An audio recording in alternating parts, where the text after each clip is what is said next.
Okie dokie. In a last video topic before we head out for today to kids hockey. There's some interesting stuff going on here. I want to mention Marc-Andre Fleury tied Glenn Hall for 10th place on the all-time wins list. Was his 407th last night?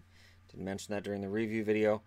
Lee Stempniak had a fantastic training camp for the Bruins, and that's all it is. Apparently, the Bruins are not interested in signing Stempniak. They were. Coming out of training camp, Don Sweeney was saying they were trying to figure out something. They were keeping that door open. I think the 4-1 start has them saying, you know what, we're good with what we have. I'm not going to argue against it, but Stempniak had a fantastic camp. I really hope somebody picks him up. The Ducks are apparently making progress with Nick Ritchie. We haven't heard anything new. Kyle Dubas is over dealing with William Nylander until something's signed or a trade happens. It's not much to talk about. The Ducks have signed Jake Dotchin to a 1-year, $800K deal. Okie dokie then. Which means he's on re-entry waivers. He has to clear the waivers before it's official. I don't think anybody else is going to take Dotchin. It's an interesting ad for a Ducks team that, yeah, could probably use another defenseman. I'm not sure Dotchin's the answer. Now, hopefully in between when Tampa Bay cut his contract and now, he got that weight problem under control and other Fortnite-related things that were a rumor, around that time. Hopefully that's all dealt with. Jacob Delarose did not clear waivers. The Wings pick him up. So, guy with potentially a heart issue, I guess we'll have to see. I would imagine that he'll have to go through a full physical with the Wings before he officially joins the team anyways. But, yeah, so Jacob Delarose is now a member of the Detroit Red Wings. Decent, bottom six pickup for the Wings, a team that's really having a rough start to the season. Dubé won't play tonight versus the Bruins. But the big news today is that Brady Tkachuk will be out for about a month.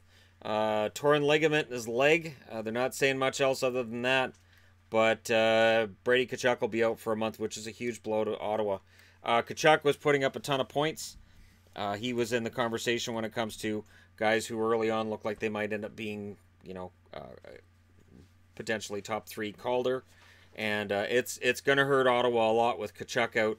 It's sort of like the universe looked at Ottawa's fast start and went, ligament.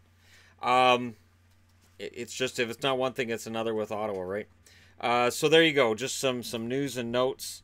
And really, honestly, it's going to be interesting to see how things work out for them now in Ottawa. And yeah, that's about all that I can see in terms of what's been going on with hockey today. So just a few little news and notes. Let me know as a Sens fan how you feel about that, with Tkachuk being out for a month. If you're a Montreal fan, is it going to hurt losing Delarose? Apparently, according to Montreal management, they knew that was a chance they were taking. It's not something that upsets them. And so, yeah, it's a lot of kids getting banged up out there. The interesting thing, of course, is that now Tkachuk's sidelined for a month. And, Pettersson, or I guess Peterson now is the way, really, seriously, can these Elias guys just figure it out? It's Elias Lindholm, Elias Lindholm, Elias Pettersson. It was Elias. Anyways. A lot of kids getting hurt early in the year, and it's a shame. But the good news is that because they're kids, like Peterson, like Tkachuk, their healing process should be a little quicker than it is for the veteran guys. So there you go. Let me know your thoughts, as always, in the comment section below. Don't forget to hit like and subscribe if you're browsing your way through, you happen upon this video. Thank you guys so much for watching. I'll talk to you again soon.